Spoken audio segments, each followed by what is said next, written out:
The Cutlers are starting to get back to their normal everyday family life here at home.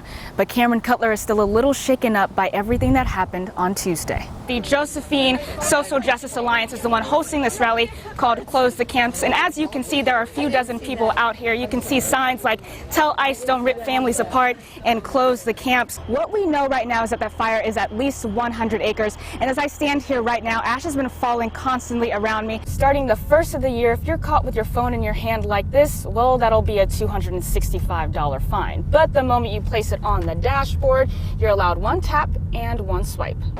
Right now, Table Rock Road only has one lane open, 4 cars going in both directions. That's because Medford Fire Rescue says Avista Utilities is working on a gas leak in the area. Not only have Medford officers seen a spike in car thefts, they've seen a spike in older Hondas like this one getting stolen. If that bond passes, here's how much it will cost you. So for every $1,000 your property is worth, you'll be taxed 89 cents a year.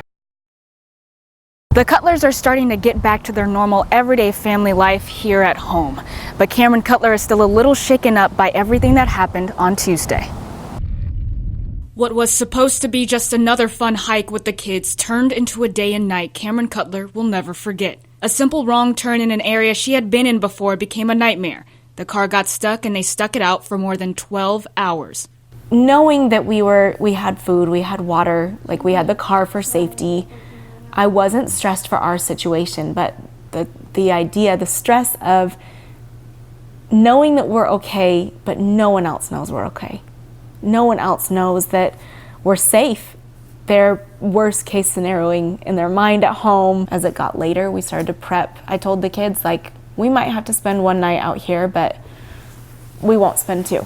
Like, they will for sure find us in the morning. Then I saw the flashing lights come through the back window. Just about every emotion that you could feel. Angry at myself for being so careless, and grateful for everyone that was so thoughtful. The fact that we were going back down and I was gonna find out what happened to Emmett, and I was gonna see my husband and be able to reassure him that I was okay, was very overwhelming. And we were so grateful to the people that stayed out so late searching for us and went down dark trails and left, got late night babysitters and left their homes in safety to come look for us. They wouldn't have found us so fast if it weren't for everyone. I'm so grateful. Thank you so much for caring about my family and taking care of us. I know I've been really shaky. I've been in kind of getting over shock, keeping it together for so long and then not having to keep it together anymore. I'm glad that things worked out the way that they worked out, and I'm glad that we're safe, and I'm glad that everyone was so wonderful to us. In Medford, Andryanna Sheppard, Newswatch 12.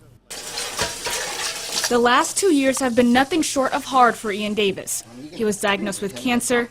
Not long after, he smashed his hand working in his shop. He had some complications in the hospital, and surgeons said it was Ian's life or his hand. So they ended up taking my fingers off, which, being a maker, it was a tough deal because you use your hands for everything. Now he's left with just his thumb on his left hand. That kind of was a career ender for that type of thing. It really affects your attitude towards life. All of a sudden you're having all these struggles, and then it's like, you have the struggles of the cancer, and then it's, now you have your hand and you're like, holy cow, this is no good. He learned that if he lost his palm, insurance would have given him a prosthetic hand. So your fingers are not medically necessary. So he turned to his 3D printers. Being that my insurance won't cover it, I am faced with either do without or build your own. So, being that I'm a mechanical engineer of sorts, I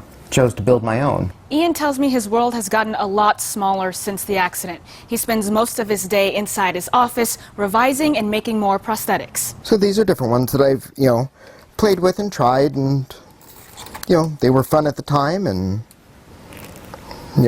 found something that I didn't like about them and went on from there.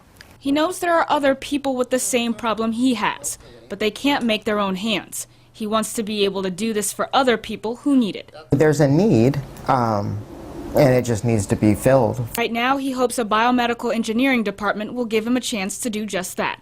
I think one of the greatest times will be when I'm able to actually, have my design go on to somebody besides me. And for the fraction of the typical price. In Medford, Andryanna Sheppard, Newswatch 12. I've spoken to many people who have had their loved ones laid to rest here at Eternal Hills in Klamath Falls. They tell me now the cemetery has been reduced to dead grass and plants, as well as sinking headstones and grave sites.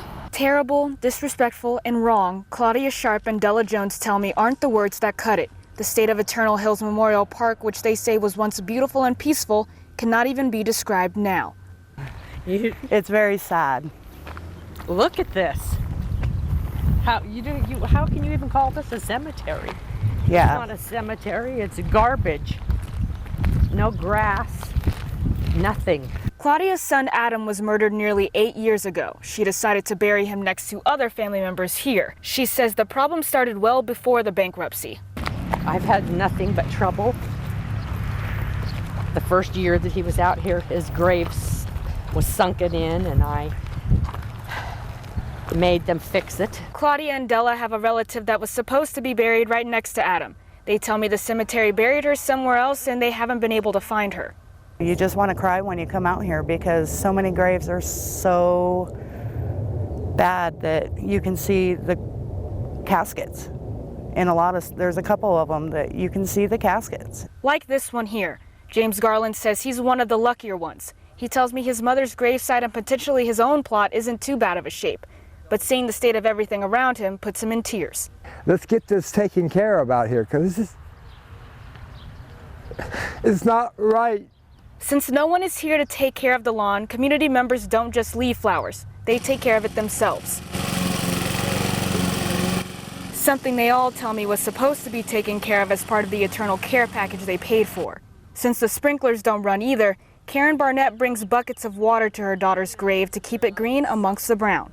It's heartbreaking. It's just very, very sad that people aren't taking care of it, and there's no respect. It seems like there's just no respect for those who have passed. And there are people who have bought plots here and they're still alive and they're expecting it to be nice because they're paying for it, and it isn't happening. Everyone I spoke to today hope Klamath County, the state of Oregon, anyone can step in to turn Eternal Hills back to what it once was. Through it all, the community has banded together to try to make the place that they buried their loved ones someplace to be proud of. They'll be coming back here in a few weeks to do a cemetery cleanup. In Klamath Falls, Andryanna Sheppard, Newswatch 12.